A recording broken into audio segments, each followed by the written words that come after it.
నమస్కారం. న్యాయసేవ కార్యక్రమానికి స్వాగతం. ఇవాల్టి మన అంశం గృహహింస నిరోధక చట్టం న్యాయ సహాయం. ఈ అంశంపై సలహాలు సూచనలు అందించడానికి మనతో పాటు ఉన్నారు 7వ junior civil judge city civil court Hyderabad J Upendrarao గారు, అలాగే న్యాయవాది బసవరాజ్ గారు. వారిచ్చే విలువైన సలహాలు సూచనలు స్వీకరిద్దాం. జడ్జి గారు, ఈ గృహహింస నిరోధక చట్టం 2005 ఏం చెప్తోందండి? 2005లో గృహహింస నిరోధక చట్టాన్ని ఎనాక్ట్ చేయడం జరిగిందండి. ఈ చట్టం యొక్క ముఖ్య ఉద్దేశం ఏంటంటే to protect the rights of the women, constitutional rights of the women.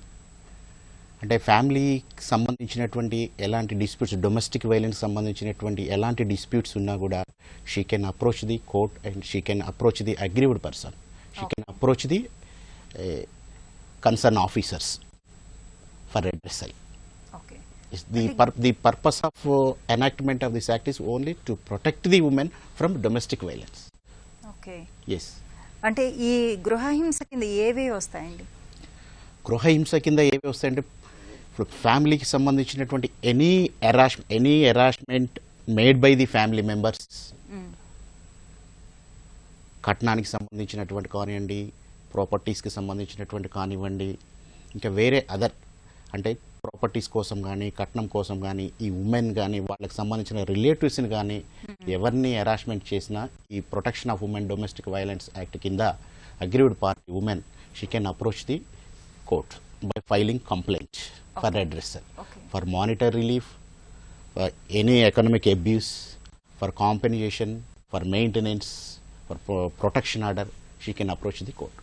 Okay. ఈ గృహహింసకి పాల్పడుతున్న వ్యక్తులకు ఎలాంటి శిక్ష ఉంటుందంటారు? అంటే డొమెస్టిక్ వైలెన్స్ యాక్ట్ ప్రకారం అయితే శిక్ష ఏంటంటే violation of any protection order passed by the court if the husband కానీ వాళ్ళకి సంబంధించిన ఎవరు కానీ వైలేట్ చేసినట్టయితే దాని కింద పనిష్మెంట్ ఉందండి, 1 year. సెక్షన్ 31 క్లియర్గా చెప్తా ఉంది. ఎవరైతే ప్రొటెక్షన్ ఆర్డర్ని వైలేట్ చేస్తారో they are liable for imprisonment for 1 year and 20,000 fine, and also both. Okay. The court can take the cognizance based on the affidavit filed by the aggrieved person. Okay. అలాగే వేధింపులకి గురవుతున్న మహిళ complaint ఇవ్వాలంటే ఎలా అండి? Procedure ఏంటి? ఎవరికి complaint ఇవ్వాలి? ఎవరిని అప్రోచ్ అవ్వాలి? డొమెస్టిక్ వైలెన్స్ యాక్ట్లో కంప్లైంట్ ఇవ్వడం కోసం ఒక ఫార్మేట్ అనేది పెట్టారండి.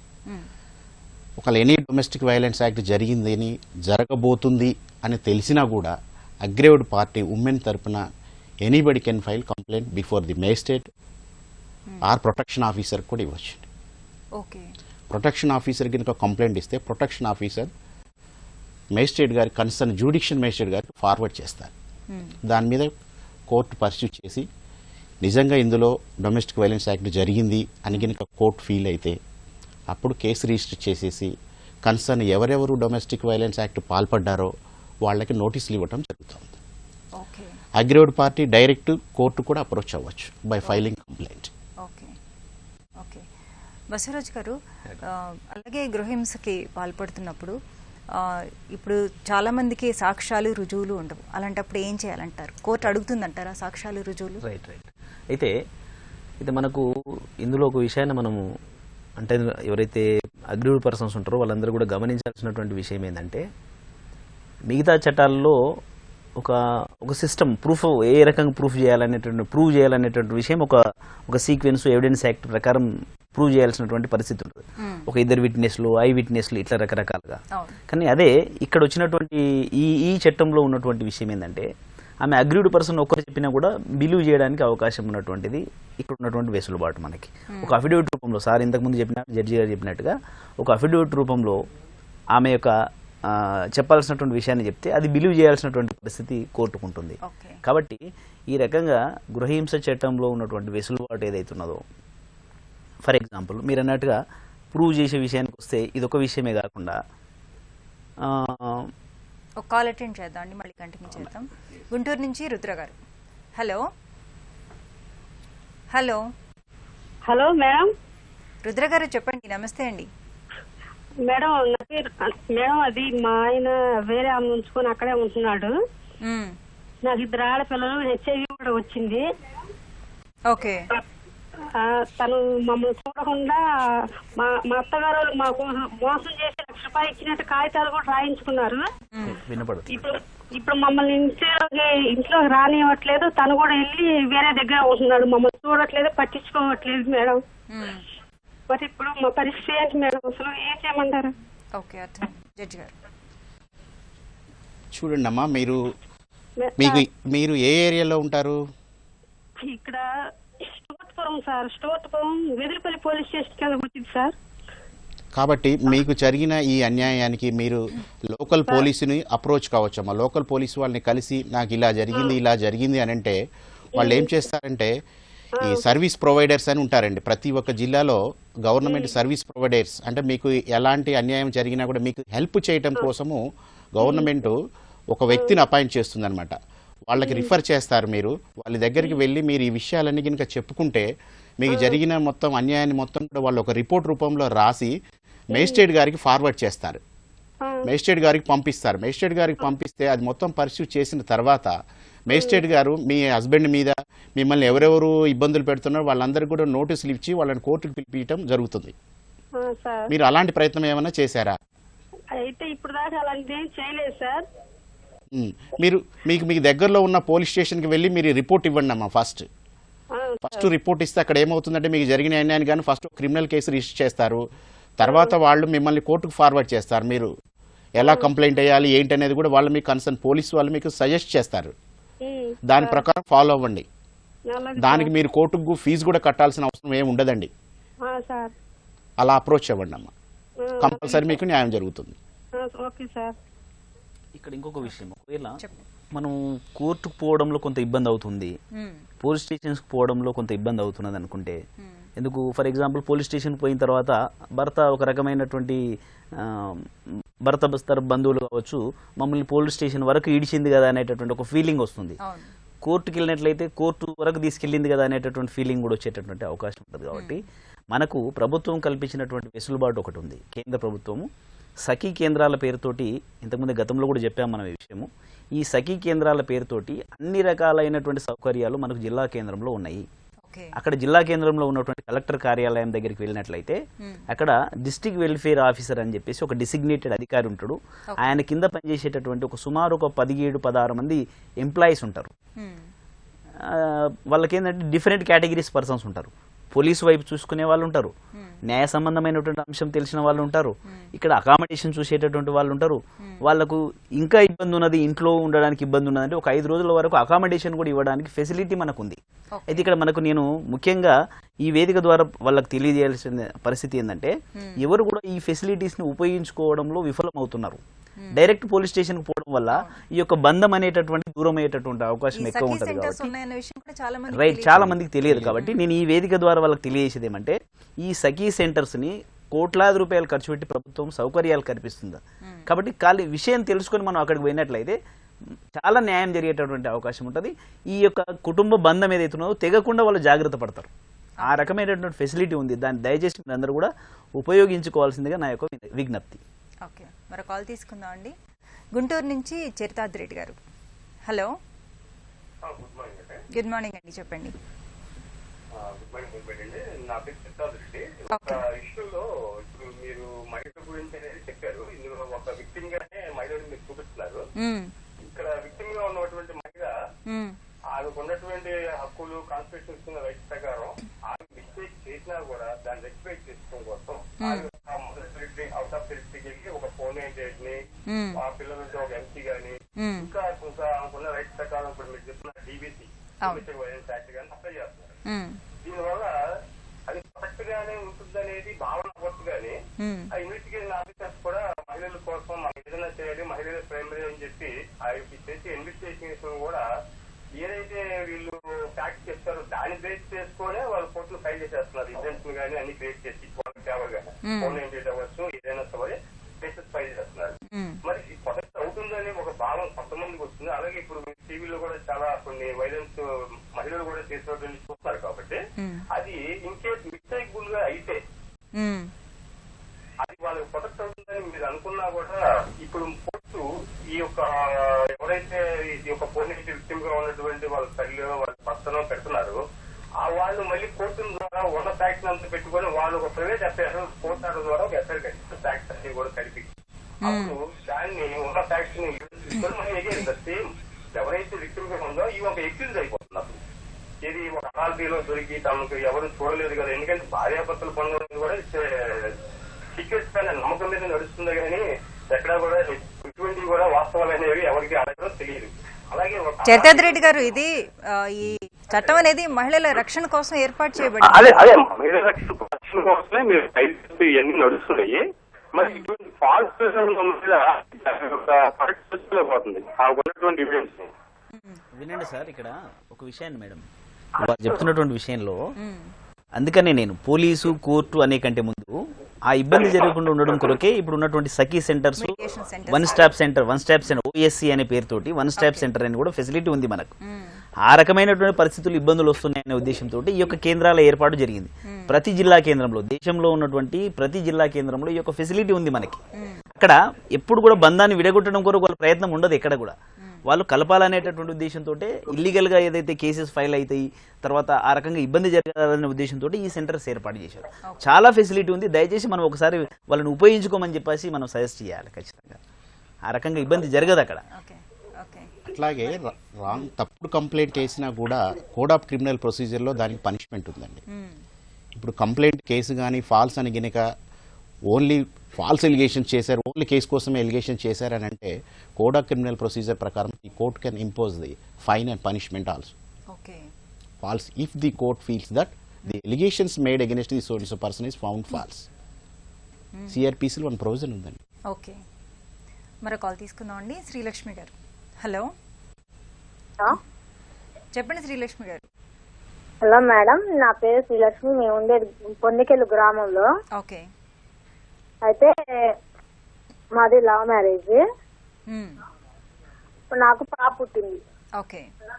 నాకు అబ్బాయే కావాలి, నాకు పాప అయితే వద్దు అని వెళ్ళిపోయాడు. ఓకే. నేను తాడికొండ స్టేషన్ లో 2 సార్లు కేసు పెట్టాను. కేసు పెట్టినా కూడా రెస్పాన్స్ లేదు, అసలు రావట్లేదు. అయితే ఇంకా చెప్పండి అమ్మా. అయితే ఇక ఇప్పుడు వాళ్ళ అమ్మ దగ్గర ఉంటున్నాడు. వాళ్ళ అమ్మ దగ్గర ఉండి ఇక రావట్లేదు.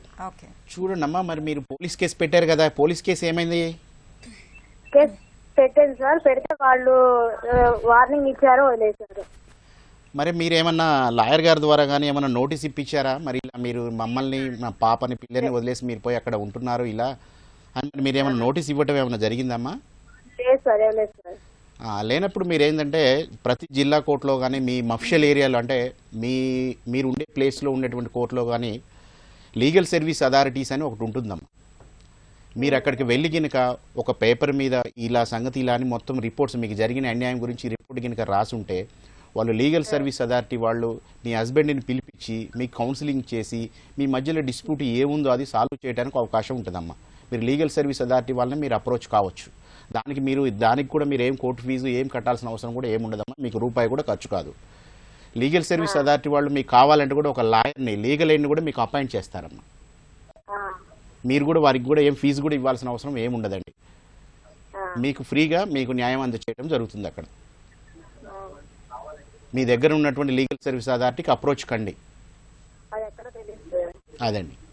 మరో కాల్ తీసుకుందాం అండి. మెదక్ నుంచి నరసింహుల్ గారు. Hello. Hello madam, good morning madam. Good morning అండి, చెప్పండి. మా బిడ్డే భర్త చనిపోయాడు మేడం, 10 ఏళ్ళు అవుతుంది.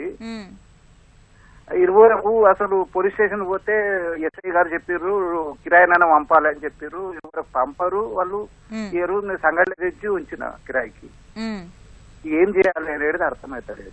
ఓకే, లాయర్ గారు చూడండి, అంటే మీరు కంప్లైంట్ ఇచ్చారు కానీ ఎలాంటి చర్య తీసుకోలేదనే మీ ఉద్దేశం?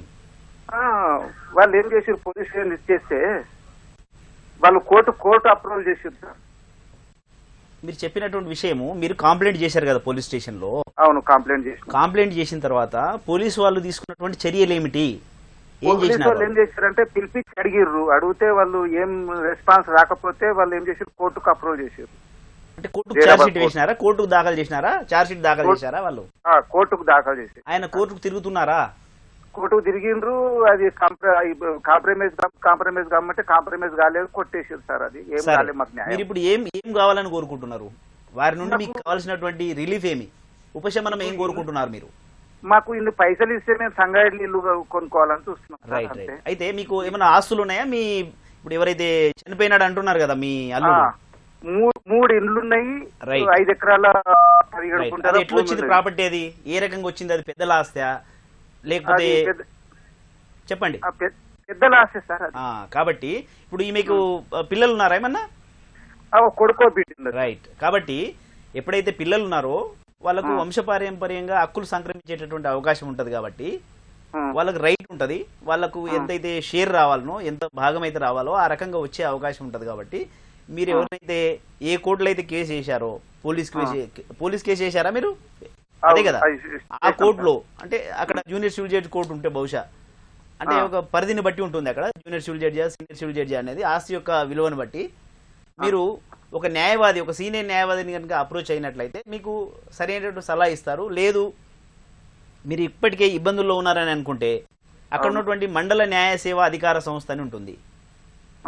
ప్రతి కోర్టు పరిధిలో న్యాయ సేవా అధికార సంస్థ అని చెప్పేసి ఒక సంస్థ ఉంది. మనకు ఇలాంటి ఇబ్బందుల్లో ఉన్నటువంటి వ్యక్తుల కొరకు సహాయం చేయడం కొరకు మీరు అక్కడ మండల న్యాయ సేవా అధికార సంస్థని కనుక అప్రోచ్ అయితే మీకు ఇప్పుడు ఇంతకుముందు మా మేజిస్ట్రేట్ జడ్జి గారు చెప్పినట్టుగా సరైనటువంటి సలహా ఇచ్చేటటువంటి అడ్వకేట్ ని అపాయింట్ చేస్తారు.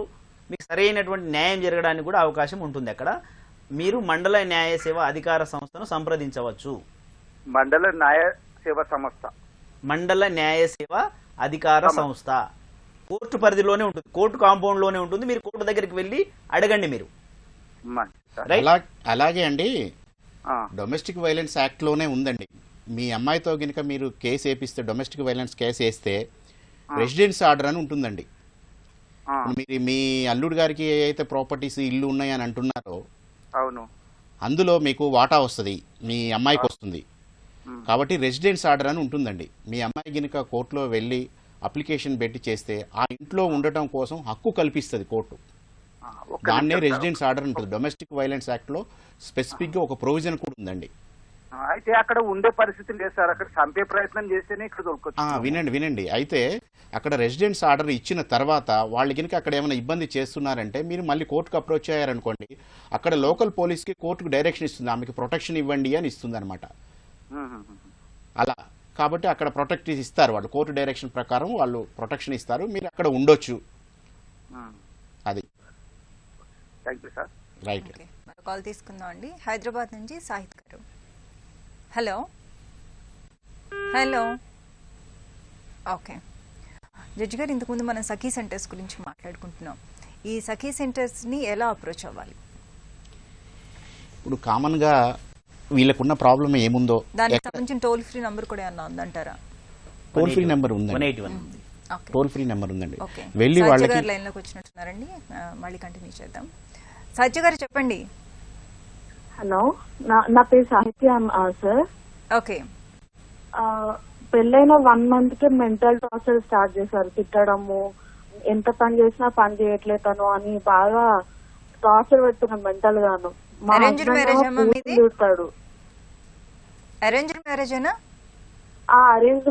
అండి.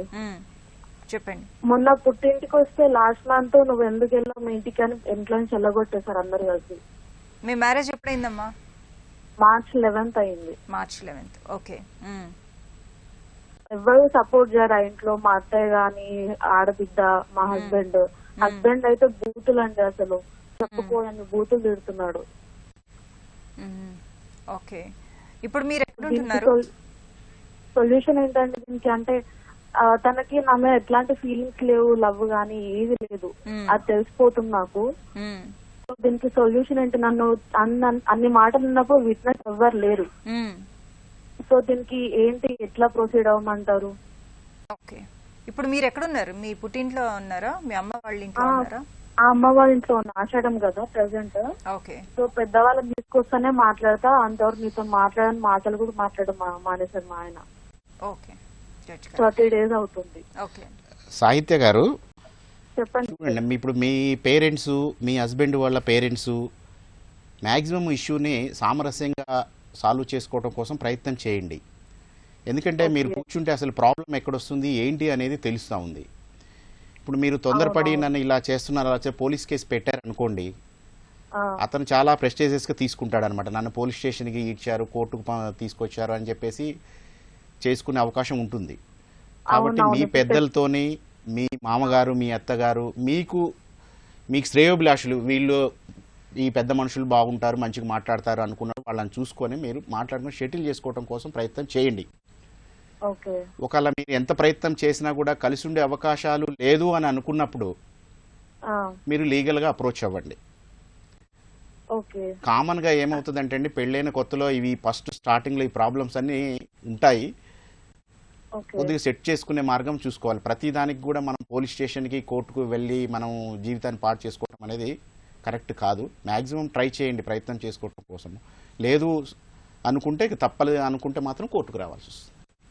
మీకు డొమెస్టిక్ వైలెన్స్ యాక్ట్ కింద కూడా మీరు కోర్టుకు అప్రోచ్ కావచ్చు, మీకు కావాల్సిన రిలీఫ్స్ తీసుకోవచ్చు, ప్రొటెక్షన్ ఆర్డర్ తీసుకోవచ్చు, మెయింటెనెన్స్ ఆర్డర్ తీసుకోవచ్చు, రెసిడెన్స్ ఆర్డర్ తీసుకోవచ్చు, కాంపెన్సేషన్ తీసుకోవచ్చు. మీకు ఏమైనా ఇంజురీస్ అలాంటి ఏమైనా కొట్టి దెబ్బలు ఉంటే వాటి కాంపెన్సేషన్ కూడా మీరు క్లెయిమ్ చేసుకోవచ్చు మీ భర్త దగ్గర నుంచి. నేను ప్రొసీడ్ అవుతే ఒకవేళ నష్టపరిహారం వస్తుందండి నాకు? నష్టపరిహారం వస్తుంది అని అంటే మీకేమైనా ఇంజురీస్ కానీ అలాంటివి కానీ ఏమైనా ఉండుంటే, మీరు మానసికంగా బాగా సఫర్ అయ్యాను ఈయన చేసే ఈ డొమెస్టిక్ వైలెన్స్ యాక్ట్స్ వల్ల, ఈ డొమెస్టిక్ యాక్ట్స్ వల్ల అని అనుకుంటే మాత్రం కంపల్సరీ కాంపెన్సేషన్ ఇస్తారండి కోర్టు వారు. అంటే పెళ్లికి చేసింది ఏం కాదా నాకు? పెళ్లికి వాళ్ళు అరేంజ్ మ్యారేజ్ చేశారు కదా, దానికి సంబంధించి అంటే మీరు అనేది ఏంటంటే మేము కట్నం అవి ఇచ్చాం కదా, ఏమైనా రిటర్న్ వచ్చే అవకాశం ఉంటుందా అని అడుగుతున్నారు మీరు, అంతేనండి? మీరు కట్నం రిటర్న్ కావాలనుకున్నప్పుడు మీరు ఏం డిసైడ్ చేసుకోవాలి, అతనితో కలిసి ఉండకూడదు అని అనుకున్నప్పుడే మీరు కట్నం రిటర్న్ అడగాలి, అంతే కదండి? కానీ మీరు అతనితో కలిసి ఉండాలనుకుంటున్నారు కదా, ఉండాలని అనుకుంటున్నప్పుడు మీరు వీటి గురించి ఆలోచించకండి. మాక్సిమం ప్రయత్నం చేయండి. ఇక కాదు కూడదు అనుకున్న పరిస్థితిలో ఉంటే మీరు లీగల్గా అప్రోచ్ అయితే రిటర్న్ ఆఫ్ డౌరీ కింద కూడా మీరు కోర్టుకు అప్రోచ్ అవ్వచ్చు. లేదు 498A కింద బాగా అరెస్ట్ చేస్తున్నాడు అనుకుంటే 498 కింద కూడా క్రిమినల్ కేసు బుక్ చేయొచ్చు. అలా చూడండి. నేను ఇవన్నీ కూడా ఏంటంటే ఫస్ట్ సామరస్యంగా పరిష్కరించుకోవడం కోసం చూసుకోండి, ఎందుకంటే ఇది కాపురానికి సంబంధించిన విషయం కాబట్టి.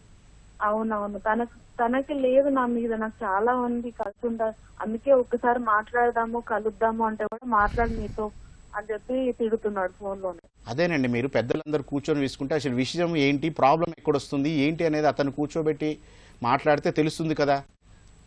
ఆ ప్రయత్నం చేయండి ఫస్ట్. ఓకేనండి. Okay sir, thank you. Hyderabad నుంచి రేణుక గారు. హలో. హలో, నమస్తే అండి రేణుక గారు, చెప్పండి.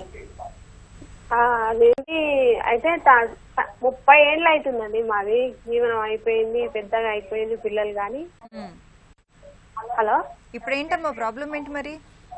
అయితే ఆయన కొడితే మొత్తం బ్లడ్ వచ్చింది, హాస్పిటల్కి పోయినా అన్ని చేసినా ఈయన మారేటట్లేడని మొత్తం ఇంట్లో సామాను అన్ని వదిలేసి మా అమ్మ వాళ్ళ ఇంటికి వచ్చేసినండి.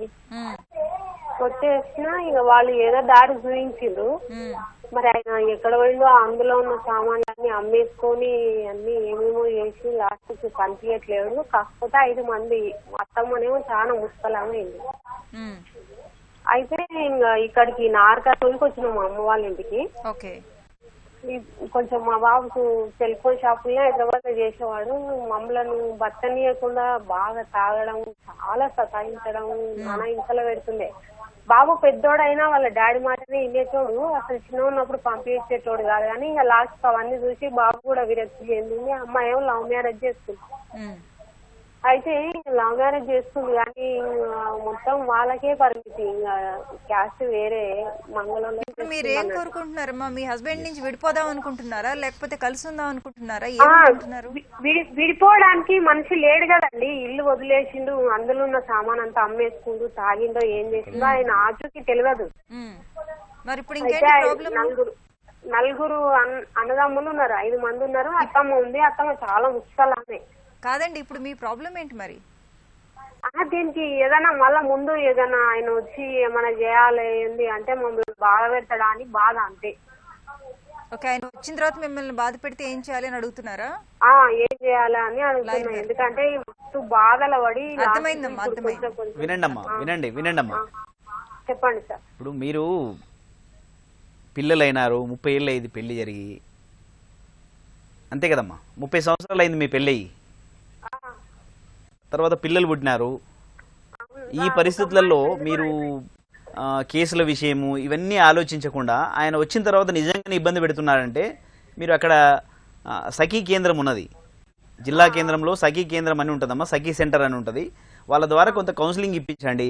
లేదా నీకు ఇబ్బంది ఉన్నదంటే కోర్టు దగ్గర మనకు న్యాయ సేవా అధికార సంస్థ అని ఉంటుంది, అక్కడికి వెళ్ళిన ఒక కౌన్సిలింగ్ పద్ధతి ద్వారా కొంచెం మార్పు తీసుకురావడం కొరకు కొంత ప్రయత్నం చేయొచ్చు అమ్మా. లేదా పెద్దవాళ్ళతో చెప్పి కొంత ప్రయత్నం చేయొచ్చు కొంచెం మారడానికి, ఒకవేళ వచ్చినట్లయితే ఆయన.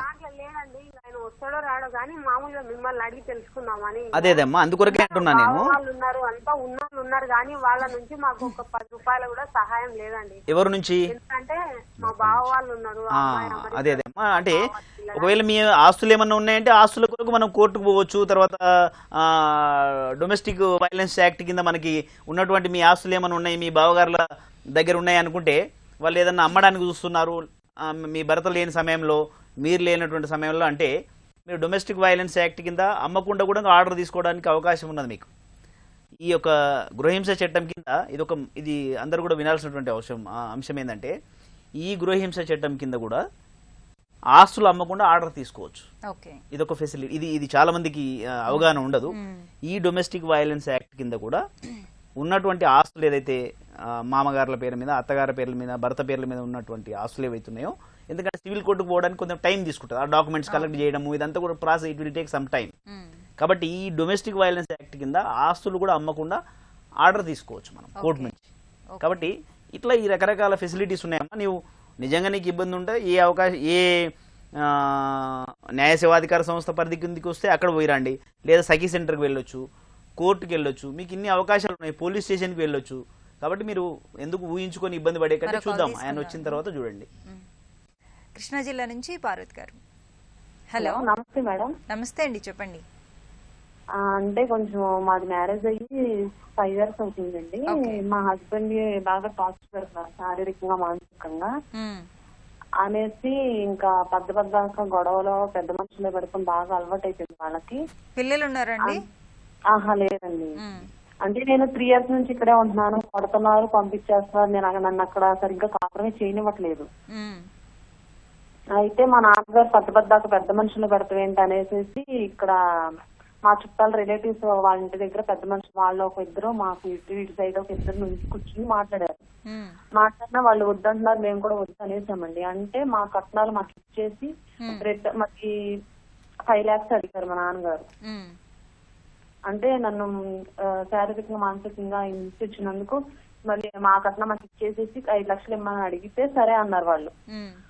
అన్నాక మేడం 3 months వరకు ఇంకా రాలేదండి. ఫోన్ కప్పి నన్ను పంపిస్తాం గానీ ఏం చేయలేదు. చేయకపోయేసరికి నేను విజయవాడ DVCకి 498 కి మెయింటెనెన్స్ కి కేసు వేసుకున్నాను నేను. అంటే DVC ఇప్పుడు రన్ అవుతుంది కేసు, 498 ఇప్పుడు కరోనా వల్ల ఆగిపోయిందండి.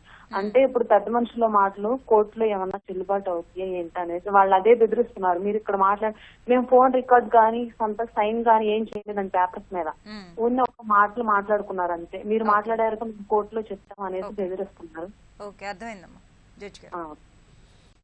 మీరు పెద్ద మనుషుల సమక్షంలో జరిగినట్టు కనుక ఉంటే పెద్ద మనుషులు వచ్చి కోర్టులో సాక్ష్యం చెప్పొచ్చమ్మా. చెప్పొచ్చండి, చెప్పొచ్చు. దానికి ఇప్పుడు రికార్డెడ్గా డాక్యుమెంట్ ఏమి లేనప్పటికీ సాక్ష్యం చెప్పొచ్చు వాళ్ళు వచ్చి. మీరు ఏం అడుగుతున్నారు, దేనికి అడుగుతున్నారు 5 lakhs? 5 lakhs అంటే అదే పెద్ద మనుషులే పెడుతున్నారు. 5 lakhs దేనికి అడుగుతున్నారు అంటున్నాను. మా కట్నం మాకు ఇచ్చేసి ఇంకా 5 సంవత్సరాలు కాపురం చేశారు కదా, 5 lakhs పైన వాళ్ళకి బోనస్ ఉందండి ప్రాపర్టీ. అంటే మెయింటెనెన్స్ కింద అడుగుతున్నారు మీరు, టెలిమోనీ కింద అడుగుతున్నారు మీరు. డైవర్స్ తీసేసుకుని ఇది ఇక్కడతో తెగదెంపులు చేసుకున్నాం అనేసి 5 lakhs అడిగారు. అడిగితే నాకు ఇంకా ఇష్టం లేదు, నేను ఆలోచించుకున్నా 3 months దాకా వాళ్ళు ఏ కౌరు చేయలేదని నేను ఆలోచించుకున్నా, నాకు వద్దని. ఇప్పుడు మీ భర్త ఒప్పుకున్నారా ఇవ్వడానికి 5 lakhs? ఒప్పుకున్నారండి, పెద్ద మనుషుల సమక్షంలో ఒప్పుకున్నారు. ఒప్పుకున్నారా? కానీ ఇవ్వట్లేదు. కానీ 3 months అయినా కానీ ఒక్క రూపాయి నాకు ఇవ్వలేదు, ఎవరితో కోరంపలేదు, ఫోన్ కూడా చేయలేదు. అయితే మీరు ఆల్రెడీ డొమెస్టిక్ వైలెన్స్ కేసు వేశారు కాబట్టి, గృహహింస కేసు, దాంట్లో మేజిస్ట్రేట్ గారు ఆర్డర్ ఉంటుంది, అందులో కౌన్సిలింగ్ కూడా చేసే అవకాశం ఉందమ్మా. గృహహింస చట్టం కింద కేసు వేసిన ఏ స్టేజ్లోనైనా కేసు ఏ స్టేజ్లో ఉన్నప్పటికీ కూడా మీ ఇద్దరిని పిలిచి కౌన్సిలింగ్ చేసే అవకాశం ఉంది. కౌన్సిలింగ్ చేసి ఒకరు మీరు కలిసి ఉండే అవకాశం అని ఉంటే నో ప్రాబ్లము. లేదు అని అనుకుంటే మీరు ఏం కావాలనుకుంటున్నారో అది మీరు పెద్ద మనుషులు వారి విట్నెస్ని ప్రొడ్యూస్ చేసి మీరు ప్రూవ్ చేయగలిగితే మాత్రం మీకు కంపల్సరీ మెయింటెనెన్స్ అయితే వస్తుంది. కంపల్సరీ క్లైమ్ చేసుకోవచ్చు అమ్మా. సార్ నేను నాదో క్వశ్చన్ సార్, డీవీసీ మెయింటెనెన్స్ ఒకటేనా కేసు సార్? ఏమండి డీవీసీ కేసు మెయింటెనెన్స్ కేసు ఒకటేనా? అప్పుడు డీవీసీ రన్ అవుతుంది, మెయింటెనెన్స్ కేసాను. మెయింటెనెన్స్ కేసు ఏం సార్? మెయింటెనెన్స్ కేసులో ఓన్లీ మీరు మెయింటెనెన్స్ అడుగుతారమ్మా. డొమెస్టిక్ వైలెన్స్ కేసులో మీకు వేరే ఆర్డర్స్ అవి కాంపెన్సేషన్ అవి అడగడానికి అవకాశం ఉంటుంది. Okay sir. సిమిలర్ గా రెండు ఒకటే, కాకపోతే డొమెస్టిక్ గృహహింస చట్టం కింద వేరే రిలీఫ్స్ మీరు అడగడానికి అవకాశం ఉంటుందండి. ఓకే అండి, థ్యాంక్ యూ సో మచ్ అండి. ఇప్పటి వరకు మనం గృహహింస నిరోధక చట్టం న్యాయ సహాయం ఈ అంశంపై సలహాలు సూచనలు స్వీకరించాం. వచ్చే శనివారం 9:30 న్యాయ సేవ కార్యక్రమంలో మళ్ళీ కలుసుకుందాం. అంతవరకు సెలవు, నమస్కారం.